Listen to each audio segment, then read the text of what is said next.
Huge, huge week for the Indiana Fever, huge week for the WNBA. It's going to be wild to watch what happens with free agency.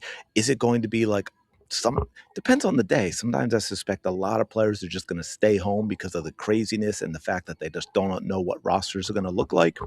They don't want to risk it in such a short period of time. And then the others is a lot of players might be like, yeah, I want to get out there and get paid more. So I'm going to go see what's out there. And then you've got a frenzied free agency with a whole bunch of signings that completely changes the landscape in the WNBA. I'm leaning toward the first one. Asia Wilson's going to be back with Las Vegas. Brianna Stewart is going to be back with the Liberty. And I believe Jonquel Jones and Sabrina Ionescu will also be back. I think they'll all get paid in different ways other than their contract. But of course, I want to talk a lot about the Indiana Fever as well. So we're just going to dig into what their situation is, what they can possibly do. By the way, welcome. Appreciate you being here as always. Thank you so much.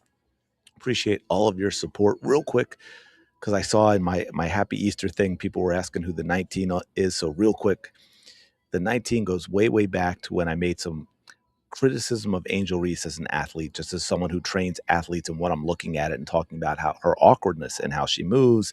And I got a threat of violence on Twitter for that, who then later came back and said, that the only people that watch the channel are my 19 cousins. So my 19 cousins, the shout out to the 19 is all of you who watch and support the channel, and I do appreciate it.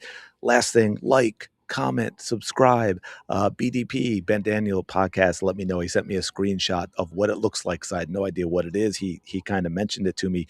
There's a hype thing if you're watching on mobile that apparently helps out a lot with small channels. He showed me his feed where it had my video on his feed and it said hyped on there. So someone, thank you, apparently did that. Anyway, all right, I promise back into it now.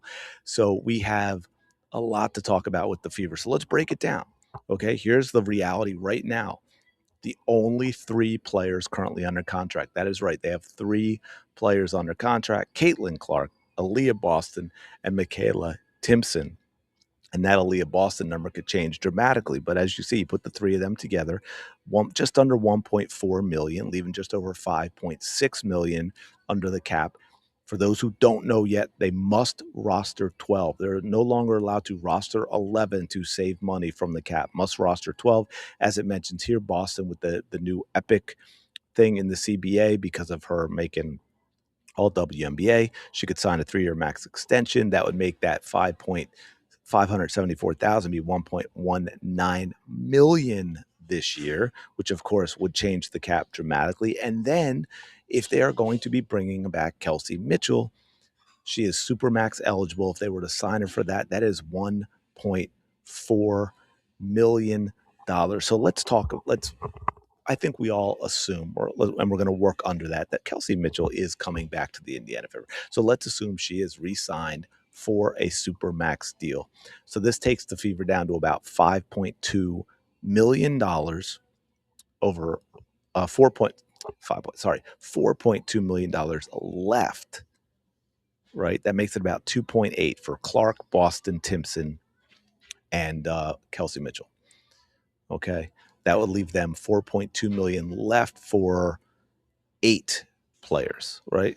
Which just over $500,000 per player is a little under what the average would be. So I mean, it's a decent amount to work with when you're talking about keeping Caitlin Clark, Aaliyah Boston, and Kelsey Mitchell together and adding Michaela Timpson, who hopefully Stephanie White opens her eyes and Michaela Timpson plays more. I think she should be playing more this season. Now it gets even trickier if Aaliyah Boston gets that max, right? So let's assume that she does. Then we've got Caitlin Clark at 528,000, Aaliyah Boston at 1.19 million, Michaela Timpson 277,000, Kelsey Mitchell 1.4 million. So let me make sure I have this right. That's just a touch under 3.4 million for 4 players. Is that right? Did I do that right? Oh, yeah, I'm when I said that, I'm thinking 4,000,000, like, wait, 4,000,000's not right, okay. Yeah, 3,396,000 and change, leaving just over 3.6 million for 8 players, which is an average of 450,000, which, of course, is below the league average, but that's I mean, right? That's gonna happen. You pay the superstars, you're gonna have a bunch of players who get under the average, and again, they must carry 12, so we're talking about 450, player average for 2026, about 583. Minimums are ranging from 270 to 300,000 depending on years of service, but of course, then you also Lexi Hull. It's tough to say. I can see someone thinking Lexi Hull is a 500K and above player somewhere. Would the Fever then be willing to match that if someone offers that to Kelsey Mitchell? Right? And then, of course, Sophie Cunningham. Sophie Cunningham, I know she's got a lot of haters, but I think she's an above the average player. So we're done, which is 583. And again, it also determines, is someone else in this time, in this free agency, going to go out there and look at a lot of other players, or is everyone going to focus on re-signing their own? Right? It's a unique free agency in that well. So more so than any other free agency year, guessing a little bit as to what happens. Players like Lexi and Sophie might not get offers elsewhere, believe it or not. Where in a normal year with normal free agency period and normal amount of free agents, they very well might more chance to go back and forth to shop and all of this. But so if you've given her 600,000, you're giving, let's say you give her 600,000, Lexi 500,000, that's another 1.1, right?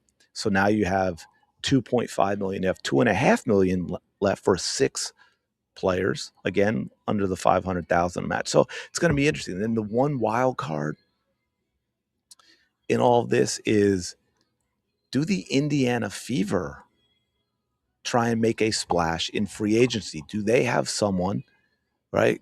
I know it's not allowed to talk to the players yet, but via players and relationships and all that, stuff's going on in back channels all over the league. So is there someone in mind that they think would be willing to sign here that they are targeting that would be, an $800,000, $900,000 player, $1 million player that they think is going to make a significant difference for this team? That is one of the things nobody is talking about. The Fever haven't indicated any of that, and I get it. Like, I don't ask for teams to go out and say, "Hey, here's what we're gonna do. We want to let you know. We want to let our opponents know what we're gonna do." It's just like asking NFL coaches or about game plans, especially at halftime, right?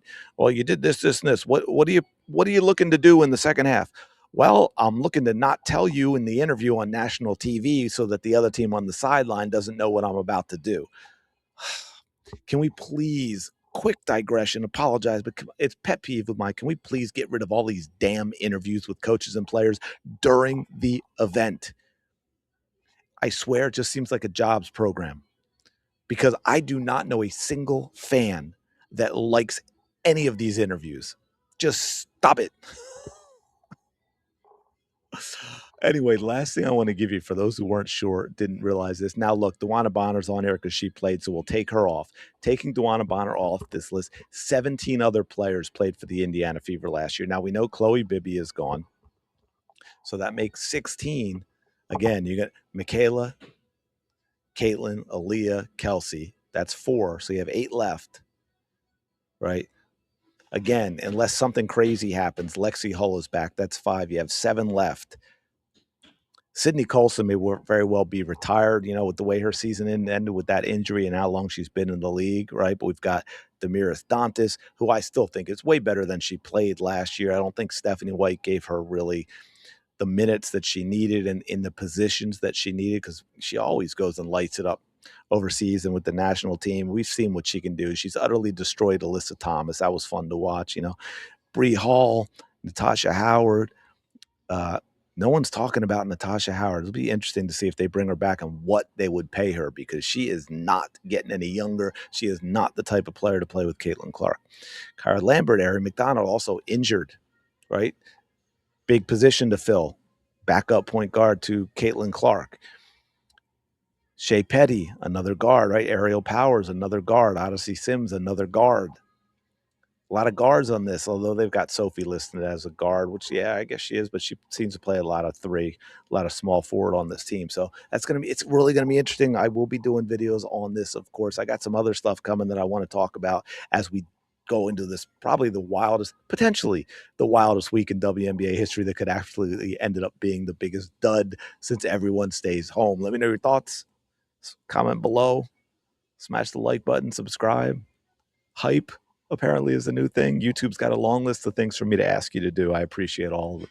I will talk to y'all later.